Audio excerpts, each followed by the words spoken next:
They are great people. They really are, but they're not sharing.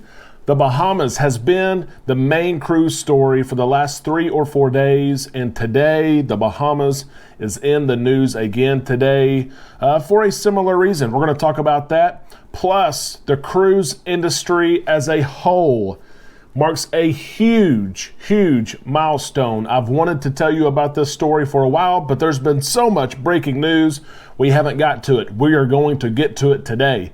Let's spend some time in the islands right now on Island Time.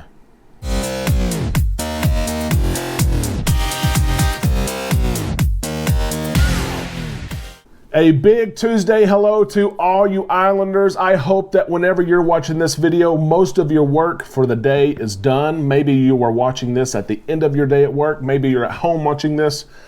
It's time, guys. It is time for you and I to spend a little time in the islands, and let's get started. There's so much cruise news, there really is. It's hard to keep it to 8 or 10 minutes, but I'm going to do my best to do so. Thank you so much for your involvement, your participation in yesterday's video. We had some just unbelievable conversation. Everything was positive. People went back and forth, giving different arguments on what should happen with Carnival and Royal Caribbean and Celebrity going to the Bahamas, what could be some possible scenarios, and it was awesome. It really was. We love when all of us can engage on YouTube and on Facebook. It is great. Let's get started because the news is not leaving the Bahamas. The news is still there today. In summary, if you are behind on the news from the Bahamas and from Carnival Cruise Line and Royal Caribbean International, here's what it is. The Bahamas, at the end of last week, said anyone over the age of 12 that's on a cruise ship must be vaccinated. On the manifest of the ship, they must show as vaccinated. Carnival Cruise Line and Royal Caribbean International protocols did not match that. They did not. Royal Caribbean came out very quick and said, hey, okay, here we go. If you're going with us and you're 12 years of age or older, you're going to be vaccinated. And Carnival did the same just about almost 48 hours ago, said that you have to be vaccinated over the age of 12.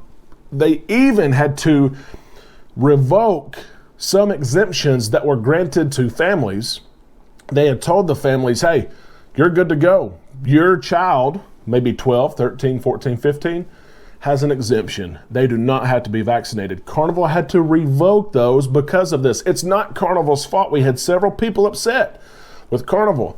They could not have predicted this, and it's part of it. It is not necessarily the Bahamas' fault either, as we're going to see right here, right now in today's story, what's exactly going on in the Bahamas. Today, the CDC adds the Bahamas and 5 other destinations, which I'll cover the other 5, I'll mention them for you as well, to the very high travel risk list for COVID-19.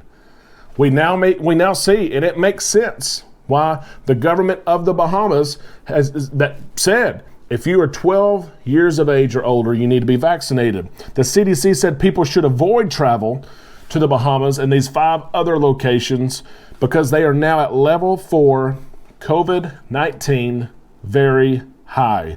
Anyone who must travel, they're saying must, not willingly, for sure, not for leisure, says the CDC, but anyone who must travel there should be vaccinated first. And I know we can have a spirited debate about the CDC as well, but that is what the CDC recommends. And here's the fine detail. You know I'm in the details. I'm always in the details. Here's the fine detail of why. These destinations that fall into this COVID-19 level 4, very high category, they've had more than 500 cases per 100,000 residents in the last 28 days. So 500 cases per 100,000 residents, that is pretty high. The level 3 category applies to destinations that have between 100 and 500 cases per 100,000 residents in the 28 days. So it is a hot spot. It is a global hot spot. Yes, the Bahamas right now is a global hot spot for COVID-19. That is the reason for everything that's come about the last 4 or 5 days. Get this. How about this locally for the Bahamas? The Prime Minister for the Bahamas has implemented a pandemic curfew On Saturday, the 21st, this past weekend, it was in place from 8 p.m. to 5 a.m. in mainland Exuma and some other regions. So it's bad. COVID is bad there. It really is. And the local government has established that locally. They've shared, if you want to visit, here's what you have to do. And now the U.S. government, the CDC, now agrees with it all. They are in the news. The other destinations that are on the level 4 list as of August the 23rd, Haiti is added, of course, the natural disaster there. Kosovo, Lebanon, Morocco, and St. Martin. Royal Caribbean has been traveling to St. Martin. So what does this mean for cruising? This does not mean that cruise lines are going to just stop going to these places. They're not. There are other islands on this level 4 list that Carnival Cruise Line and Royal Caribbean International are still visiting. So it's just extra protocols. It may mean, though, that some cruisers decide to stay on the ship at those ports. That is, of course, your choice to do so. But I did not want to confuse anyone by saying the CDC has said this, so these ports are going to be canceled, because they are not, as far as we know. We have to stay in tune. You guys know you have to be flexible. You have to be able to pivot to cruise right now. If you can't do that, you need to rebook. We already know that.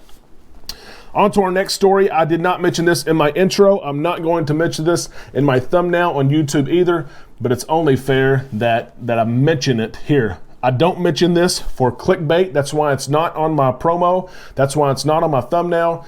I mentioned this because a fellow cruiser has lost her life. This happened a couple of weeks ago. Tony from La Lido Loca, we love Tony, reported this as it happened.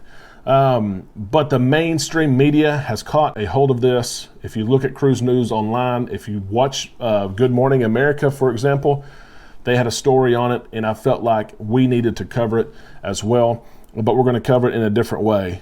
You've probably heard that a few weeks ago, the Carnival Vista had 27 positive COVID-19 cases on board. 26 of the 27 were crew members. All 26 crew members are back to work. Thank God they're back to work.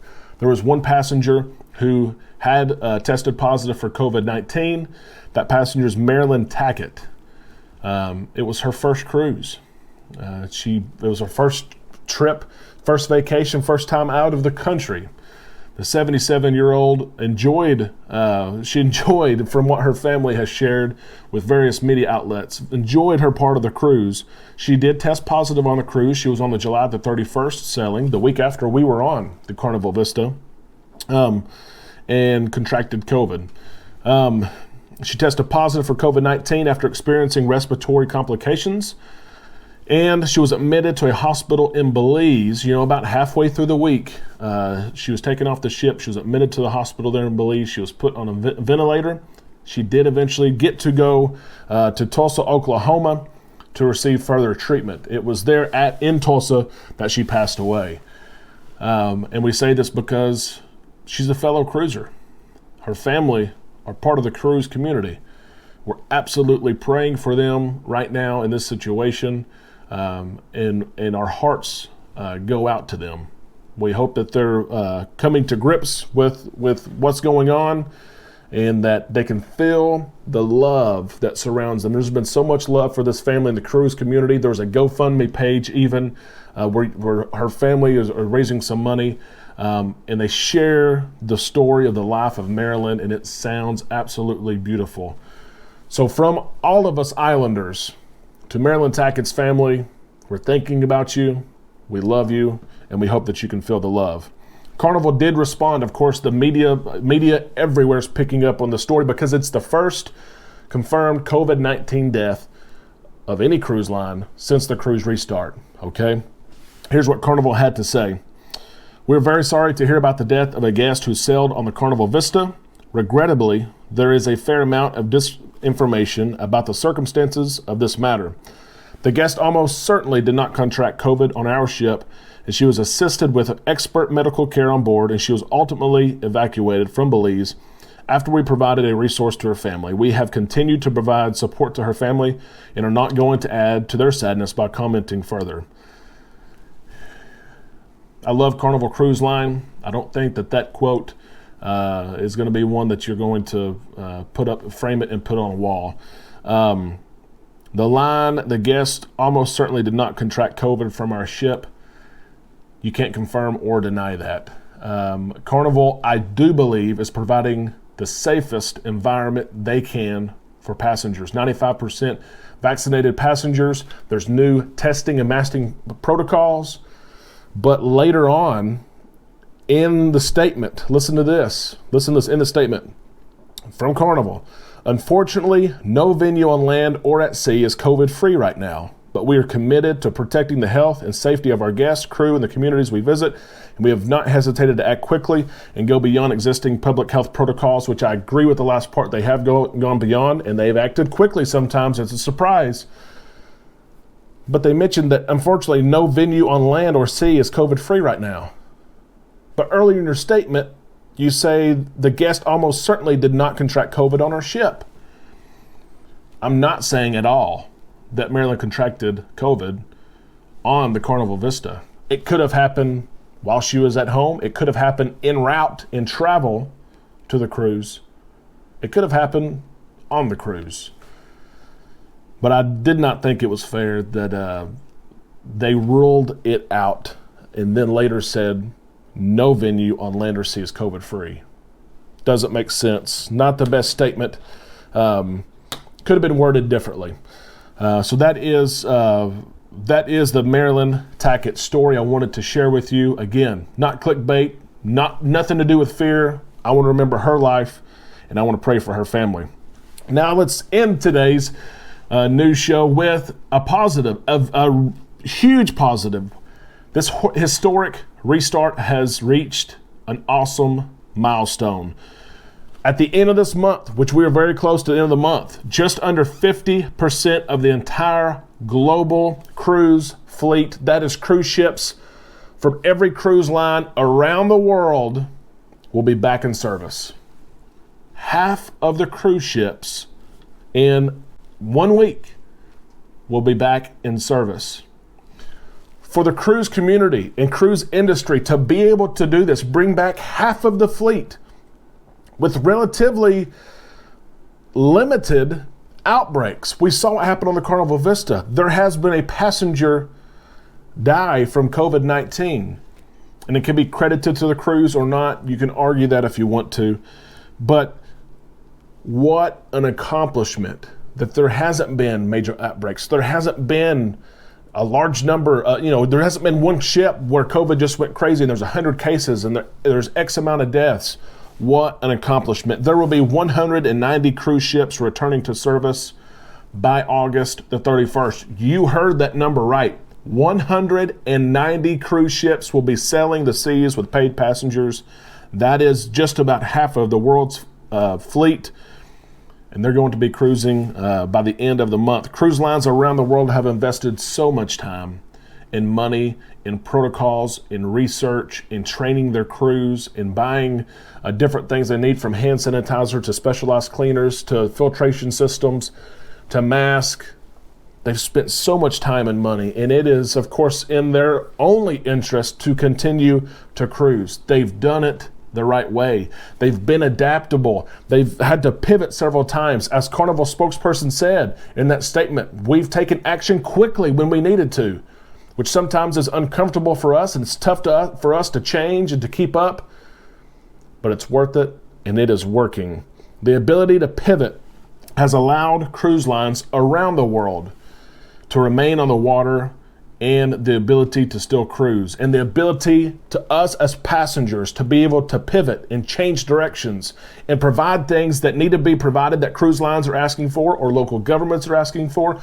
Those things are vital because that is going to keep the cruise market going. And if we keep on going on this pace, it's going to be remarkable where we're going to be at the end of the year, with places like, or companies like Carnival Cruise Line having every ship back in the water by the end of the year. Royal Caribbean just passed the halfway point in the last couple of days of having their ships back in the water. They don't have all their fleet estimated to be back in the water by the end of the year, but it's very close. What a remarkable achievement. And we will have more tomorrow on how safe is cruising. We will. I think it is very safe. What's being done is very safe. It really, really is. To be able to do what has been done and to defy odds, honestly, is neat to see. I hope you have a great Tuesday, a great afternoon and evening. Interact here. Let us know how you think the United States-based cruise lines, because that's probably what us Islanders have taken, how are the United States cruise lines, Carnival Cruise Line, Royal Caribbean International, Celebrity, Norwegian is on the water sailing to Alaska. How are they doing? And if you think they're not doing something that they should be doing, let us know in the comments. How are they doing? Do you feel safe to cruise? Let us know in the comments, and we will talk to you in the comments the rest of this afternoon, this evening on Facebook, and we will talk to you tomorrow right here on Island Time.